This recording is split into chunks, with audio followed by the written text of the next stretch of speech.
How's it going, everybody? Welcome in to another episode of Mavs Step Back Podcast. I'm your host, Dalton Trigg. I'm joined, as always, by my co-host, Drew Johnson. You can find both of us on X at Dalton_Trigg and at Coach Drew 33. Man, DJ, things aren't looking real great for the Mavs right now. I know they got a win last night, but the last time we talked, it was last week after opening night.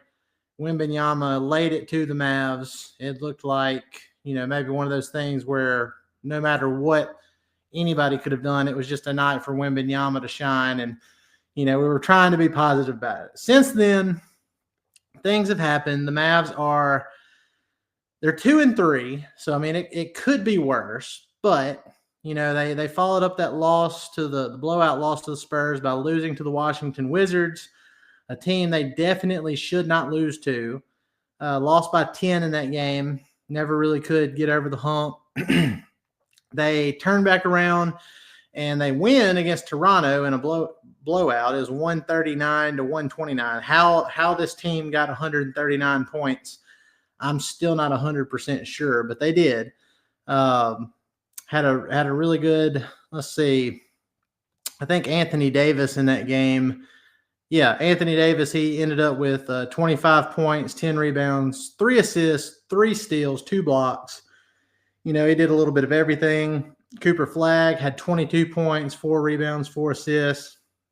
And P.J. Washington had 17 points, 7 rebounds, 5 assists in that game. And then D'Angelo Russell off the bench, 24 points and 6 assists. So you had a good game there, at least offensively. Defensively, you still gave up 129.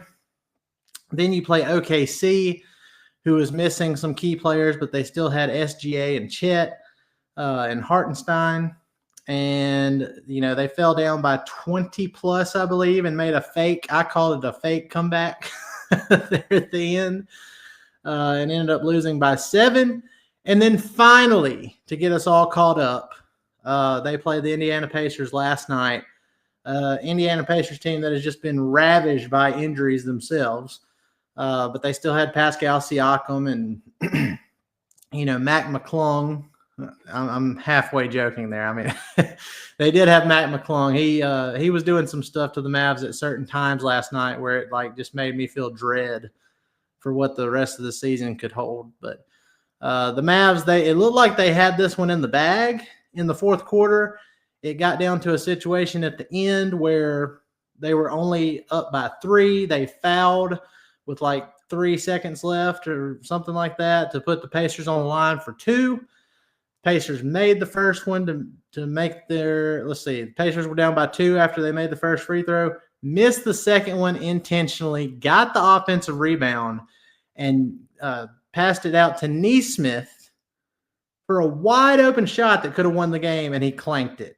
Nesmith was 2 of 16 shooting on the night. So, but at that point, I was fully expecting the Mavs to lose after they gave up that offensive rebound. So by the skin of their teeth, they won that game, 107-105. They're 2-3 now.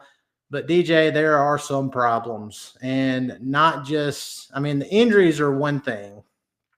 Anthony Davis left the game last night with, I think, Achilles soreness or something like that. So that's not good. But, the offense is just a drag. It's just like pulling teeth trying to score points. They're having to try and work so hard to get just something on offense that their defense at times isn't what it should be.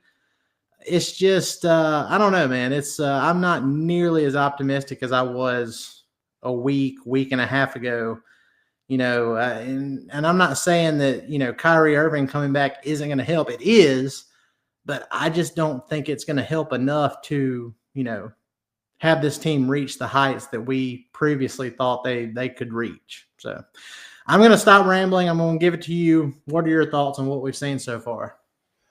Oh, man. Where to begin? So go ahead and make yourself a cup of tea, Dalton, because we're going to be here for a while.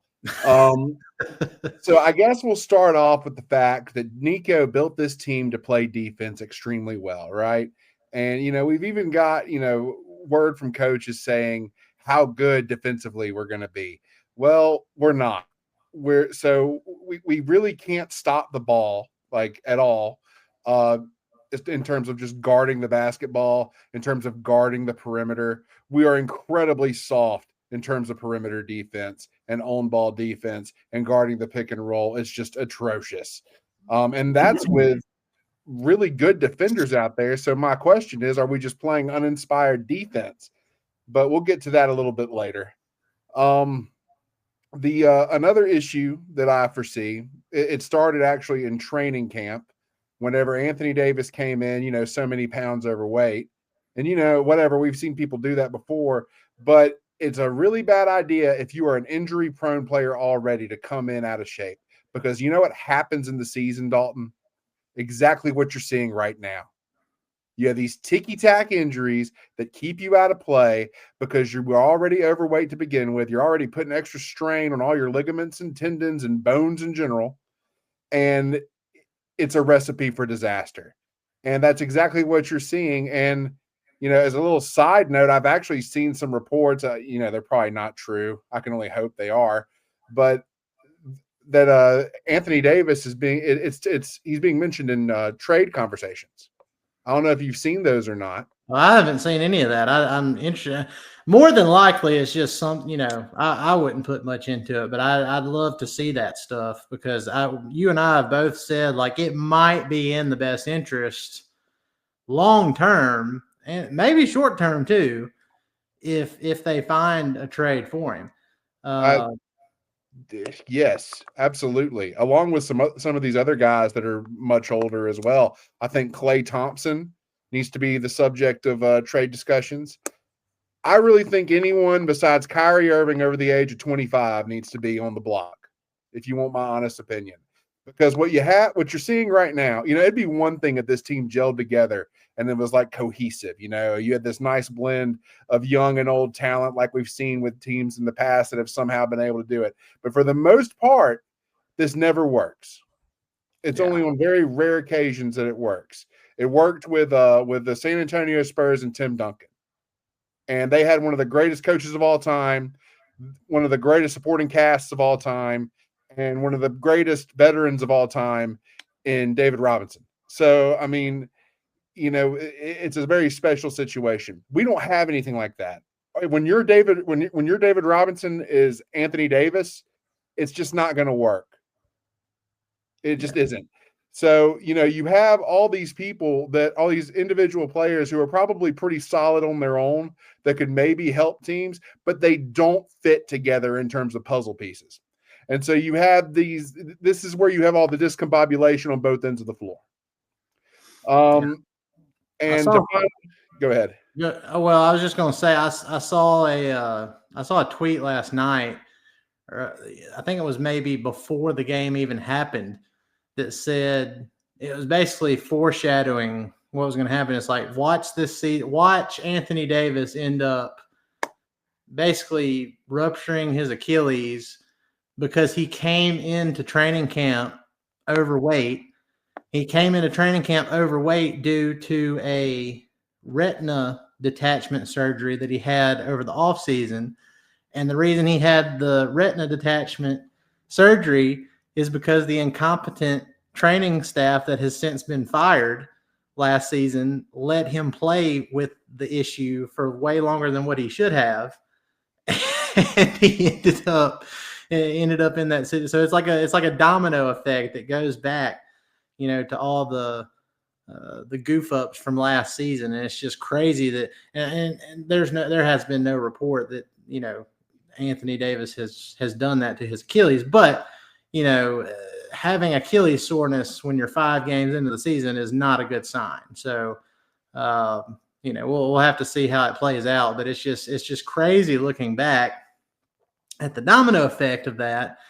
And then, like you said, coaches have the coaches have this high expectation. We had high expectations for this team defensively, and they've shown flashes at times of what they could be defensively. But again, if you don't have enough offense, then if you don't have enough easy offense, you are going to tire yourself out and they're not going to have the energy. I don't care how long they are and how big they are.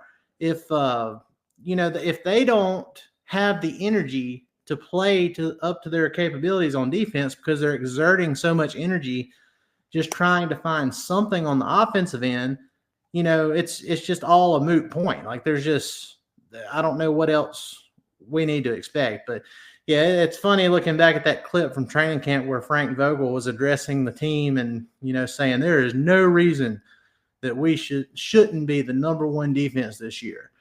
And now we're looking at it like, well, there's a couple reasons we should. Back to the Anthony Davis thing, we can hold that training staff accountable to a degree, but ultimately it's up to Anthony Davis as to, how much he weighs, what he puts in his mouth. And, he's a professional athlete. His whole job is keeping himself in shape. Yeah. In fact, his former teammate is the world's greatest at staying in shape. So it isn't like he hasn't had any examples on how to do so. So, Anthony Davis has to be held somewhat accountable for that because, it's his body, right? So now the whole defense thing, I think that the first lineup that we threw out there against the San Antonio Spurs looked pretty good for, the first few possessions. I thought that really gave us a glimpse as to what it could be. The issue is whenever you start making substitutions, and these substitutions are smaller guards who don't fit into the type of defense that you're trying to run, that is completely predicated on length and height and athleticism. But whenever you sub in, Brandon Williams, which, I understand that you need him in there for offense, but the thing is, these people that we're subbing in because of their offense aren't good enough on offense to justify their lack of defensive capability. Here's my thought. I agree with everything you just said. As far as Brandon Williams is concerned, though, I feel like he should be playing more. Now, we get into, the Ryan. Yeah, I agree with you. The Ryan Nembhard stuff, that's a different can of worms to open just because he's so much smaller, than Brandon Williams. But look, that was one of my main takeaways from just the game last night. So I had 4 main takeaways. I kind of previewed this on X, said I was going to talk about them, but the first takeaway I had from last night was Brandon Williams should play more and he should stay out of trouble at the airport because he was unfortunately recently arrested at the airport because of marijuana possession. They got all that figured out. I think they did, or otherwise he wouldn't have been playing last night. But stay out of trouble at the airport, play more. Jason Kidd, you need to play more because this guy, I'm not saying he's Kyrie Irving, but this is a guy, and I've said it since last year, you can tell he has modeled his game after Kyrie. That's just how he plays. He's not Kyrie. He's never going to be at the level Kyrie is at, but he is Kyrie-esque. And you can tell that's one of his idols. He's studied his game and he's modeled his own game after him. And that has really helped the Mavs last night. Because, Brandon Williams, he was the team's leading scorer off the bench. In 22 minutes, he had 20 points, 7 rebounds, and 2 assists, and a very impressive block. I'm still shocked. He blocked – I forgot who he blocked on the perimeter, but it led to a transition bucket, and I was just thinking, man, I can't believe he got to that. Shot 9 of 14 overall, and, again, just much-needed offense off the bench. And it makes you wonder if D'Angelo Russell, he also had a decent night, 5 of 11 overall. He had 14 points off the bench. It makes you wonder if Jason Kidd is being too stubborn about this starting lineup. I get it. He wants to stay big. He wants to experiment a little bit with Cooper Flagg, who we both agree that he's not anywhere near where he can be or will be, but we get it. We get you want to experiment with Cooper Flagg, but if you're going to live up to these expectations that you have for yourself or that your general manager set for yourself by doing what he did last year and saying what he did after he did it, then you have to have a little bit more stability. Your room for experimenting has gone down a good bit. And that may be why Jason Kidd pushed for an contract extension, so soon after he just signed an extension like a year and a half ago, however long it's been. Maybe he's like, okay, well, if we're going to do this, then I'm going to at least have some job security or some financial security, more financial security if y'all decide to can me for something. But my main takeaway from these games is there's got to be more point guard play. Like, I get it. You want to be big. You want to be this, historically big team and have these historically big lineups. Oh, look how tall we are. We can block shots, all this stuff. I get it. But if you're having to work as hard on offense as what we've seen so far, you're just, you're pissing in the wind is one way I can put it. So they got to play. D'Angelo Russell is none of our favorite player. Jason Kidd, obviously, he's not his favorite player either. Brandon Williams, though, he hadn't played much. I don't even know if Brandon Williams played in the previous. If he did, it was garbage time. But, last night was really his first opportunity. I don't care what Kidd thinks about those guys. I get it. Kyrie's out. You got to play him. You just got to. You got the offense. Let them take on some of that offensive burden. And then even if they're not the best on defense, at least you have 4 other guys or 3 or 4 other guys who can try and make up for it. And I think that balances out better. That way you're not having to just kill yourself offensively to just get a decent look, but you still have enough defense to where you're competent on that end too. So I think that's one of the things that has to happen here. Kidd has to commit to playing his guards more. Like and I would say he needs to start them. Look, I would be perfectly fine with, okay, so the starting lineup last night was Cooper Flagg, Klay Thompson, Max Christie, PJ Washington, Anthony Davis, because Derek Lively was out. Gafford is still out. It's crazy. We have all these centers, and now Anthony Davis is hurt too. So, all these centers, going to try and change the way the league plays with, all this other stuff, and all of the centers are hurt. But, I look at that lineup and I'm like, what is Klay doing in the starting lineup? Take him out. It's over, bro. It's over. It's over. The whole reason Klay was signed here was to fit with Luka and Kyrie. Kyrie's hurt. He's not coming back until at least, I think, Christmas. Well, he may come back before Christmas with the the progress we saw, but I'm thinking Christmas. Yeah. Even when he does come back, you don't have Luka to get Klay Thompson these butt naked, wide open threes anymore. That's right. And Klay Thompson, I love the guy. I respect him. I respect the career he's had. He's a 4-time champion.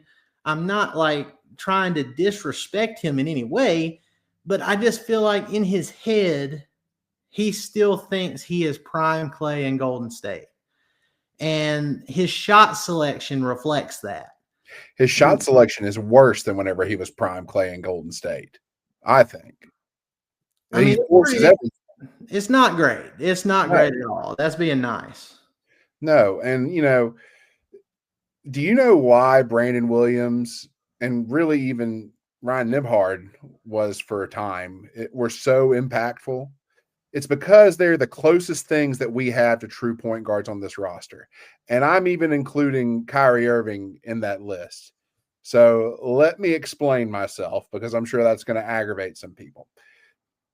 All right. So I don't know that when Kyrie Irving comes back, if things are going to be much better, if at all. And the reason for that is you're going to be throwing the mantle of true point guard onto Kyrie Irving. You're going to be tasking him with making everyone around him better. And he has never been that guy. Every team that was successful that he's ever been a part of, he has been the secondary ball handler / scoring off guard. That's been his role. You know who was the main ball handler in Cleveland? LeBron James. Who was the main ball handler whenever he came to Dallas? Still Luka. The issue is, like you said earlier, we got rid of Luka. And Luka, filled all these different roles. Okay. He not only was the main creator for this team, he was the main ball handler. He just did a little bit of everything. But since he's gone now, you have all these other people trying to step up and fill these roles, and they don't fit. Yeah. None of it fits anymore. And another issue that you have, since you don't have a true point guard on the floor to direct traffic, is you have all these other people on the floor trying to create themselves who have no business trying to do that by themselves. The only person who really has any business trying to do it is PJ Washington, and that's just because he's strong enough to get to the hole. Anthony Davis cannot create by himself. Cooper Flagg is not there yet. And we're going to get to Cooper Flagg here in a second because I'm really, not pleased with how we've handled him so far. You mentioned PJ and the turnovers weren't too. There was a game earlier this season where I forgot what game it was. It may have been that first one we covered where he had the 8 turnover game or something like that. Yeah, he had 3 against Indiana. But look, PJ, he's been, I don't want to say great. He has been very good to start this season individually. Defensively, he's sound. Offensively, he's doing some things. He didn't have a good shooting night last night, 2 of 8 overall. But he's playing defense. He's rebounding. And honestly, if he could refine his passing a little bit, I don't think he's going to end up being like a primary distributor or anything like that. But, he bullies his way into the paint and he draws a second defender sometimes. And then his passes, he's got guys open. He just, his passes are just a little off. Either he might throw it away sometimes, or he doesn't throw it completely on line, so the ball gets deflected, messes up the rhythm. There's potential there for PJ to be, to step up and do more in that role if he can kind of refine his passing a little bit, at least from what I've seen. So that would help a lot. You're right about going back to Kyrie. You're right about, the times where he's been most effective. He wasn't the primary ball handler because you look at Boston and Brooklyn, he was the primary ball handler on those teams. Mm-hmm. And he had other guys around him that could do stuff, but I think he was the primary ball handler on those teams, and those teams didn't ever go to the finals. Probably could have in Brooklyn if some other stuff hadn't happened, injuries, COVID stuff, all that. But, that's a completely different situation because you had prime Kevin Durant and James Harden in the house too. So, but they still underachieved. They still underachieved because they didn't have a true point guard on the floor. Yeah. And another thing I wanted to talk about before I get too far down a rabbit hole. So, we talked about Brandon Williams. We talked about, the situation with Anthony Davis. Very, very worrisome stuff. I don't know the extent of his injury. I need it when you find that thing you saw about, trade. Well, I don't want to either rumors or speculation or whatever. Send that to me because, I'll be all over that like white on rice. But I saw it in passing whenever I find it. It was on Instagram. I didn't even get the account honestly, but I'm sure I can locate it. Well, you take all that stuff with a grain of salt, but like I said, you and I have both talked about it. Like there are some ways that we can envision this team improving. Maybe not even just for the long term, but maybe for the short term too. If they end up finding a trade. One trade I kind of threw around today that I wanted to get people's opinion on was sending Anthony Davis back to New Orleans for like a reunion for Zion Williamson. I think that would just be hilarious. I mean, you have some injury concerns and stuff with Zion too, but the Pelicans are awful. They're probably about to fire their head coach, Willie Green. And there's been rumors about, the Pelicans getting out of the Zion business anyway. So, maybe something weird can happen there. The Pelicans are obviously terrible traders because they traded the Atlanta Hawks their first round pick for this season unprotected, and Unreal. that's looking like that's going to be awful for them because they have not started the season out well at all.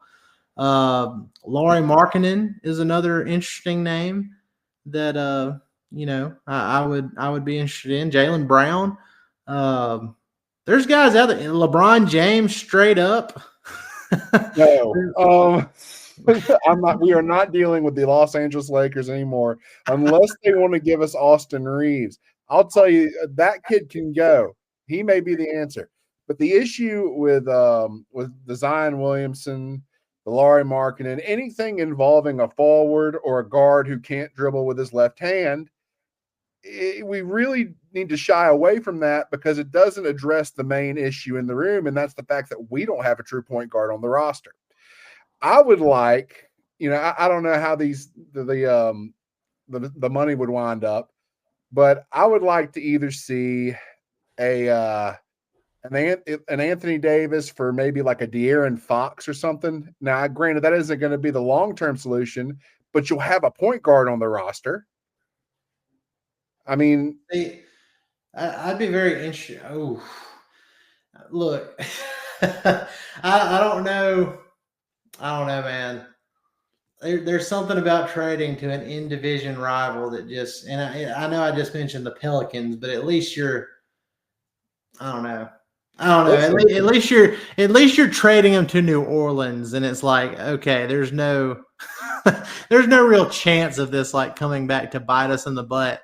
If you trade Anthony Davis to the Spurs and then he just ends up being, semi-healthy alongside this version of Wemby that we're seeing now, I don't know if I could get over that.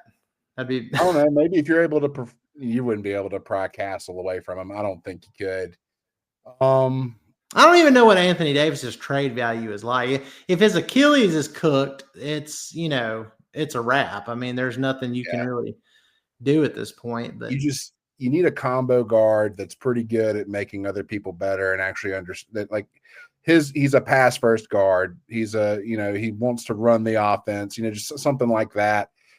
Because right now you've got a bunch of people playing ISO ball and it's just not working. And the way you cure that is by installing a floor general. And we just don't have that right now. And, speaking of floor general, with Jason Kidd trying to make Cooper Flagg into such, the only reason I was kind of curious about this is because of Cooper Flagg's upside.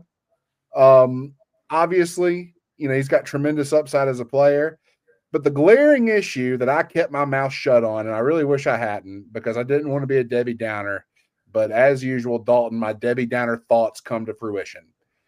And and my thoughts are that Cooper Flagg has never played point guard in his life at any level. The only time that I maybe could see him possibly doing it would have been at his high school in Maine. And I don't think he was that for them. I think he was still, a 4 or 5, if not a 3. Yeah. At Montverde, he was a 3, 4, 5. At Duke, 3, 4, 5, mostly a 4.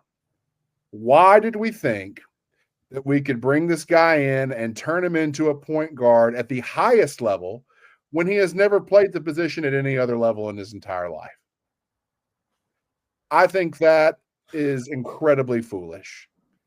And I understood the risk, but looking back on it, I understand hindsight's 2020, and hindsight's really kicking us in the tail on this one. Here's the whole thing with this point, this bullet point that we're talking about with Cooper Flagg. It's okay to do that and to live with the results. Because, obviously he's not going to be perfect at something he's never done before, but you can tell he's kind of, he's gotten better. And, it hasn't gotten to a point where he can do it consistently every night and, will this team to wins if they don't play other point guards. But I get, like I said, I agree with you. I get the risk. It's one that, I don't blame them for taking. I don't blame them for sticking with it. The problem comes in with the expectations you set for the team, the expectations that Nico Harrison set for the team, and Jason Kidd and Frank Vogel, and everybody involved set the expectations for this being a win now. This is our title window now kind of team. So if you are going to stand by those expectations, you have got to see that Cooper Flagg is not ready for that yet, and you have to adjust. You can't keep rolling out the starting lineup with him playing point guard, and or even if he's not playing point guard, you don't have a true point guard out there. Like last night, you had Max Christie in the starting line. Like you got to have a point guard. Like I don't care what Jason Kidd thinks about D'Angelo Russell, you got to start D'Lo, or you got to start Brandon Williams. And then when Kyrie comes back, you can do something different. If you want to have lineups with Cooper Flagg in and bench guys coming in and him running the point sometime throughout the game in like short spurts, fine. But I don't think you can continue to run out these lineups with him as the starting point guard and say that you're still a win now team trying to win a championship, because like you said, he's just not there yet. And that leads me into this other point that I was going to make. Cooper Flagg is going to be just fine. Like I have zero, like I'm worried about the Mavs overall for this season and how they're going to perform. I am not worried about Cooper Flagg at all. He is, for an 18-year-old, I think he's fine. Like he's going to be fine. He had that one stinker, really bad stinker. It was the second night of a back-to-back. It was the which game was that? Hold on. It was the OKC game, I believe. Yeah, the OKC game. So it was the second night of a back-to-back. Second night of a back-to-back where the previous night they had put up nearly 140 points. And, Cooper Flagg, he ended up with just, 2 points in that game. 2 points, 2 rebounds, shot 1 for 9. He got tangled up with Isaiah Hartenstein at the very beginning of the game and messed up his shoulder a little bit. And he talked about that. That was the first time he has ever played in an NBA back-to-back. And, the level of competition is heightened. And so to do it on a back-to-back, something you've never done before and you're 18 years old, I'm sure he was a little flat. Mm-hmm. And then you got Isaiah Hartenstein, who's massive, compared to Cooper and his frame right now. You bang up your shoulder and you're kind of running on fumes because it's the second night of a back-to-back. I get it. I get that part of it. But,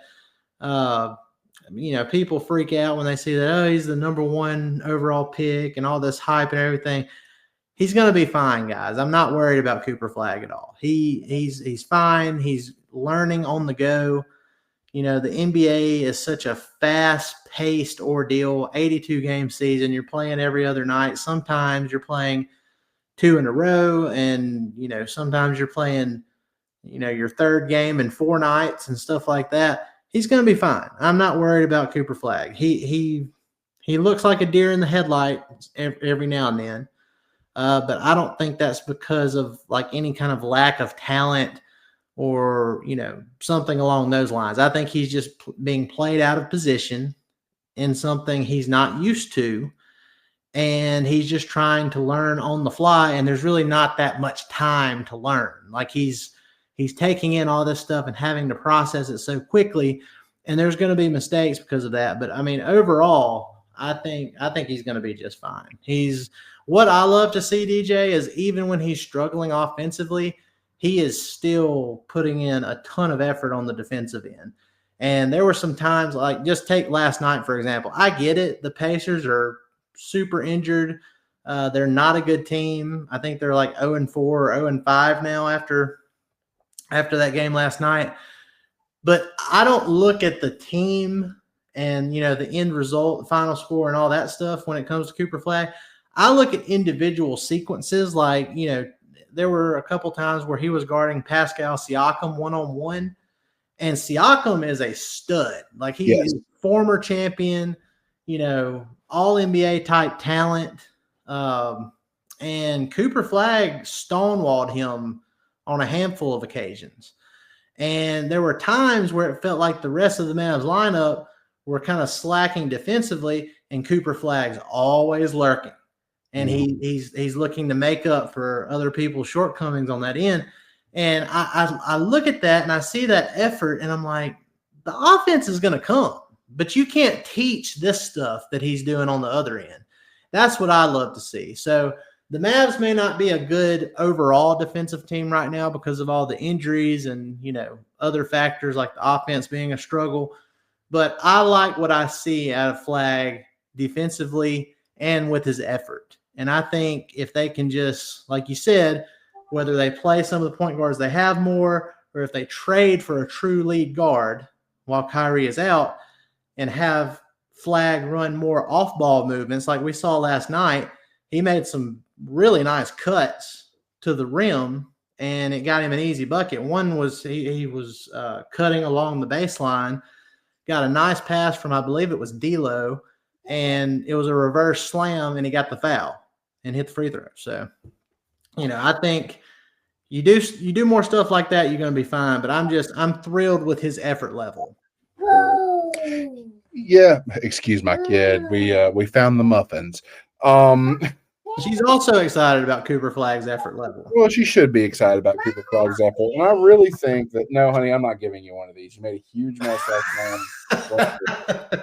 I'm with Zoe on this. Give her the muffin. Okay, after the pod. Can you wait till after the pod? Just give the muffin after the pod. Can you wait? Be patient. Okay, thank you.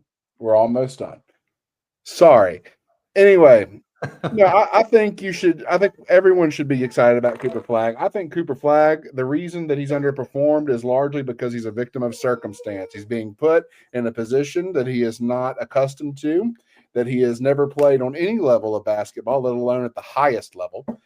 And I think that if he has moved to his more natural possession of why am I doing that? You know how to convince me into opening things. I don't know. Anyway, I was literally able to give her this muffin. Zoe, stop it. Anyway, I think that if you move him to his more natural position of a 3-4-5, you see an immediate improvement. And hopefully we're able to do that. But excuse me. The main reason that he is being played at this position that he is more so out of necessity rather than because they want to do it. They have to do it because he's the only one that has demonstrated the traits to be an effective floor general. The unfortunate issue is Zoe, stop it. The unfortunate issue is that the skills are not there yet. We're having a meltdown. We probably need to wrap this up. Yeah. Let me pull this up real quick. I had two more quick points, and then we'll be done here. All right. Let's see.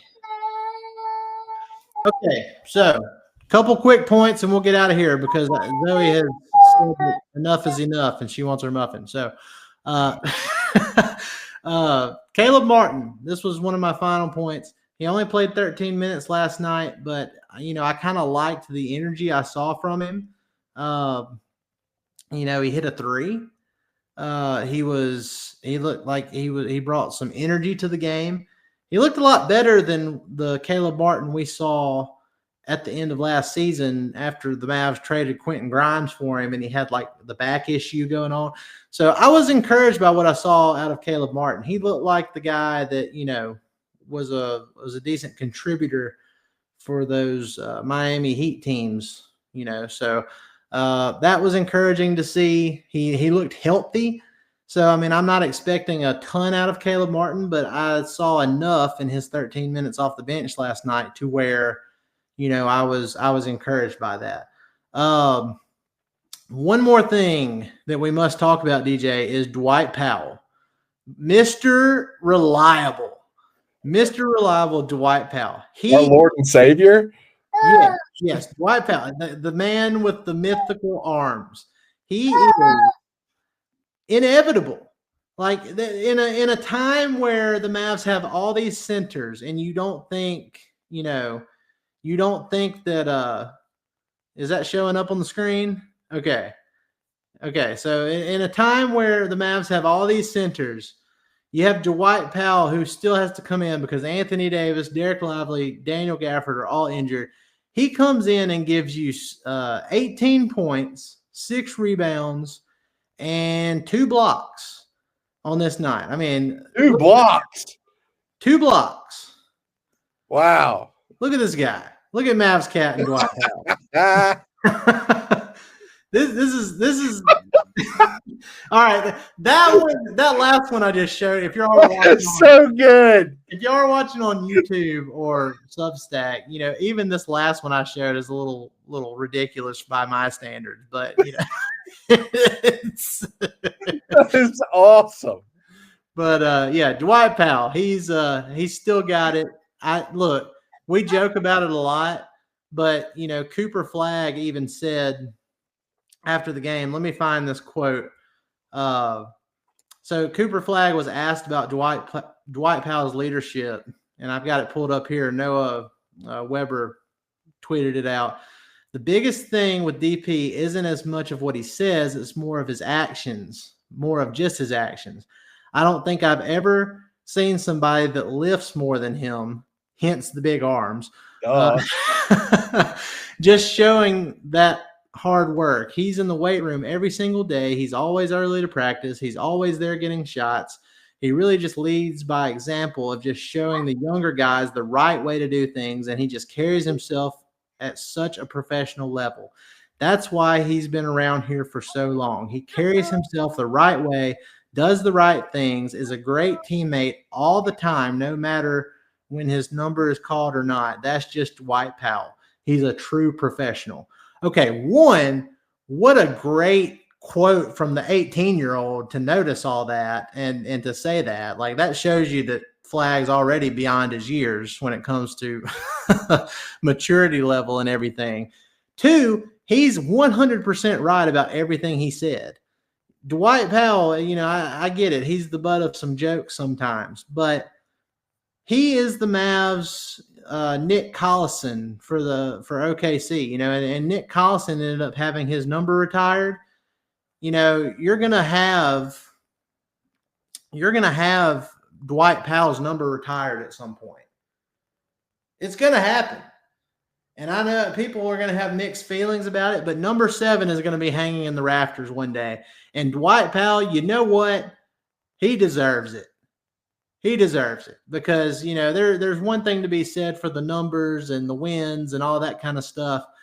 It's another thing when you can will yourself into having a career as long as he's had. When he was a throw-in the Rondo trade years ago, and he's turned himself into a double-digit year career type guy. Just sheer will, just willing himself with his arms into this career. So shout out to you, Dwight Powell. You are inevitable. You're going to outlast all of us. I've already said that I'm half washed. We're half washed, and we're still out here doing these Mavs pods. Dwight Powell isn't washed. He's still going. He's still the same Dwight Powell he was years ago. So shout out to him. He is the only man who could take on the silverback gorilla.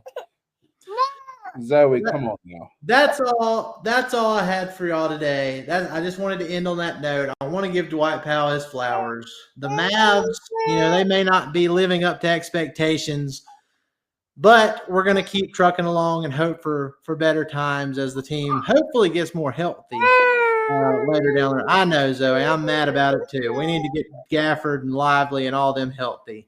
And Kyrie too. Yeah. We're going to get into all that, and we're going to let Zoe talk about it more later on. But that's right. Guys, we appreciate y'all coming in and listening to us ramble a little bit.